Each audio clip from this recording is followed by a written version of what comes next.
여러분, 오늘도 열심히 일하셨죠?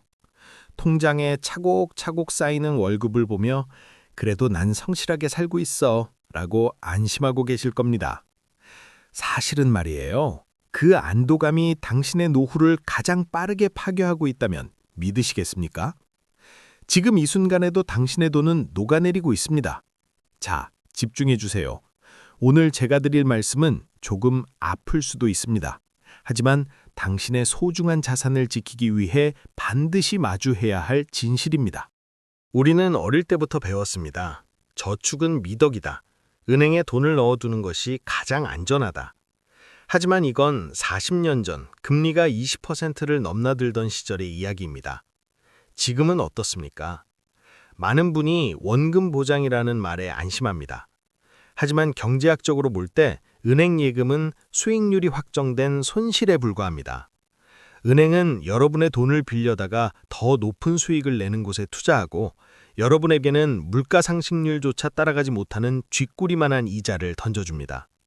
여러분의 안전자산이 사실은 은행의 가장 좋은 투자금이 되고 있다는 사실 생각해 보셨나요? 자, 수치로 증명해 드릴게요. 작년 한 해 체감 물가 상승률이 5%였다고 가정해 봅시다. 실제 생활 물가는 더 높죠. 여러분이 1억 원을 연 3% 이자의 정기예금에 넣었다면 1년 뒤 이자는 300만 원입니다. 세금 떼고 나면 더 적죠. 그런데 물가가 5% 올랐다는 건 작년에 1억 원에 사던 물건이 이제는 1억 500만 원이 됐다는 뜻입니다. 가만히 앉아서 200만 원을 도둑맞은 겁니다. 연방준비제도 페드의 통계에 따르면 지난 100년간 달러의 구매력은 95% 이상 하락했습니다. 100만 원의 가치가 5만 원이 된 셈이죠. 현금을 들고 있는 건 구멍난 바구니에 물을 담는 것과 똑같습니다. 지금 이런 생각이 드실 겁니다. 그래도 주식이나 부동산은 떨어질 수도 있잖아요. 예금은 최소한 마이너스는 안 나니까요.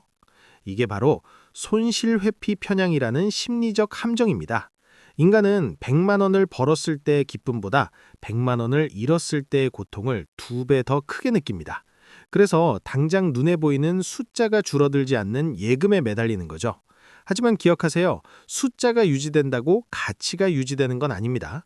인플레이션이라는 보이지 않는 도둑은 여러분의 공포심을 먹고 자랍니다.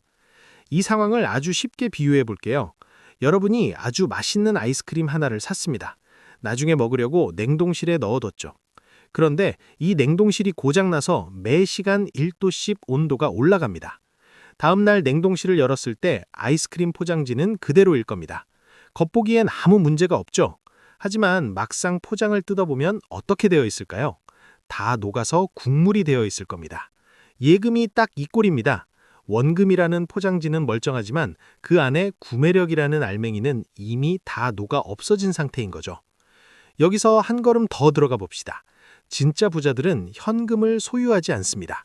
현금을 교환할 뿐이죠. 그들은 현금이 생기면 즉시 가치가 떨어지지 않는 자산, 즉 생산수단으로 바꿉니다. 기업의 지분, 주식, 땅, 부동산, 혹은 한정된 자원, 금이나 비트코인으로 말이죠. 왜일까요? 인플레이션 시대에는 돈의 양은 계속 늘어나지만 가치 있는 자산의 양은 한정되어 있기 때문입니다. 돈의 가치가 떨어질수록 자산의 가격이 오르는 건 물리법칙만큼이나 당연한 결과입니다. 여러분이 현금을 들고 있을 때 자산을 가진 사람들은 여러분의 노동 가치를 흡수하며 더 부자가 됩니다. 자, 그럼 이제 무엇을 해야 할까요? 답답해만 하지 말고 이 3단계를 따라하세요. 비상금 외의 모든 현금을 파악하라. 6개월치 생활비를 제외한 모든 예금은 위험 자산이라고 간주하십시오. 인플레이션을 방어하는 자산 공부를 시작하라. 당장 큰 돈을 투자하라는 게 아닙니다. 물가 상승률보다 높게 성장하는 우량 기업이나 지수 ETF부터 공부하세요. 적립식 교환 시스템을 만들어라.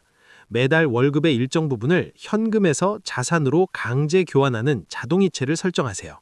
가격을 보지 말고 가치를 삼아오는 겁니다.